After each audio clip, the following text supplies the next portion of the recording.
আসসালামু আলাইকুম। কি অবস্থা সবার, কেমন আছেন? আমরা তো আসলে ভালো নাই, যারা নোয়াখালীবাসী আছি তারা। এই তো অবস্থা তো দেখতে পারতেছেন।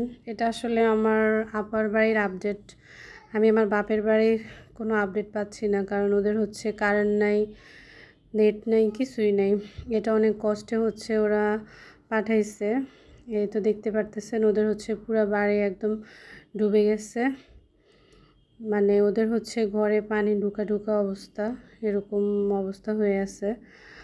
আর হচ্ছে বাসায় তো হচ্ছে মেহমান আছে, ভাগ্নিরা চলে আসছে সবগুলা ঢাকায়।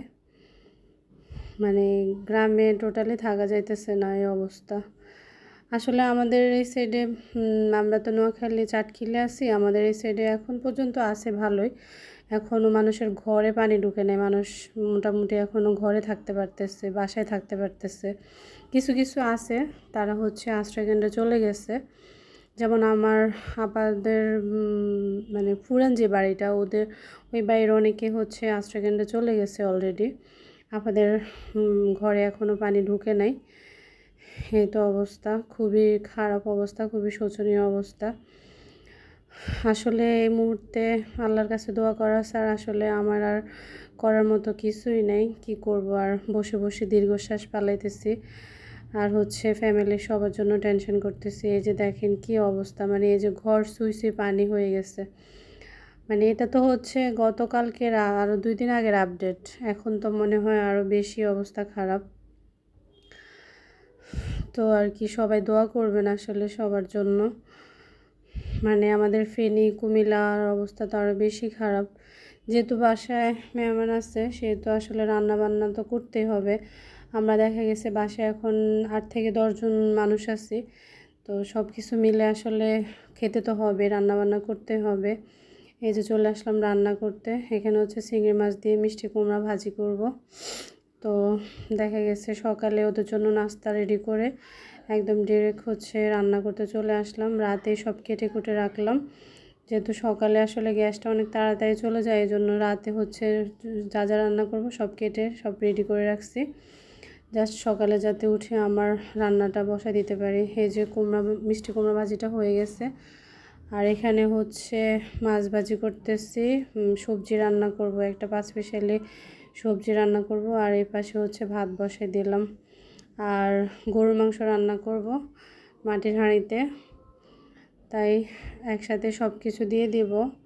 এখানে হচ্ছে পেঁয়াজ দিয়ে দিলাম, তারপরে হচ্ছে রসুন, আদা, তারপরে হলুদ, মরিচ, জিরা, গরম মশলা সব কিছু দিয়ে একসাথে হচ্ছে মেখে তারপরে বসাই দিব। একটু ম্যারিনেট করে রাখছি 10-15 মিনিট, বসাই দিব। তারপরে এদিক দিয়ে হচ্ছে চুলা তো মানে গ্যাসের অবস্থা খুবই খারাপ। একটা চুলা জ্বলে আরেকটা চুলা জ্বলে না, তার মধ্যে ওয়েদার খারাপ হলে তো আরও বেশি খারাপ হয়ে যায়। আসলে আমরা যারা শহরে আছি তারা তো আসলে ভালোই আছি, আল্লাহর রহমতে এখনও আল্লাহ আমাদেরকে ভালো রাখছে। যারা যাদের ফ্যামিলি হচ্ছে কুমিল্লা, নোয়াখালী, ফেনীতে আছে বা আরও যে যে এলাকায় বন্যা হয়েছে, তাদের তো আসলে টেনশনের কোনো শেষই নেই। হয়তো আমরা 2-1 জন ঢাকা আছি, আর ফ্যামিলির সবাই তো হচ্ছে বেশিরভাগই তো গ্রামের বাড়িতেই থাকে। তো আমার বাপের বাড়িতে হচ্ছে একদম পানি উঠে গেছে, তারপরে হচ্ছে শ্বশুর বাড়িতেও সেম একই অবস্থা, পানি উঠে গেছে। তো সবার জন্য আসলে দিনরাত 24 ঘন্টায় টেনশন করতেছি, কখন কি হয়, হঠাৎ করে যদি পানি বেড়ে একদম ঘরে ঢুকে তখন কি হবে, এগুলো নিয়ে সারাদিনই আসলে টেনশন, খবর নিতে থাকি। এই তো এদিক দিয়ে হচ্ছে সবজিটা বসাই দিলাম, আর ম্যারিনেট করা মাংসটাও বসাই দিচ্ছি। সবজিটাও হয়ে গেছে। আসলে সব মিলে আসলে কাজ করতেও ইচ্ছে করে না, মানে হাতে কোনো কাজই ওঠে না। মানে প্রতিনিয়ত আপডেটসগুলো যখন দেখি, মানে করুণ চিত্রগুলো যখন দেখি, তখন আসলে কিছুই ভালো লাগে না। সবাই সবার জন্য দোয়া করবেন, এছাড়া তো আসলে বলার কিছুই নেই। আর এখানে হচ্ছে মাংসটাও প্রায় হয়ে আসছে, অল্প একটু আলু দিব। তো রান্না প্রায় শেষ, এখন হচ্ছে সবাই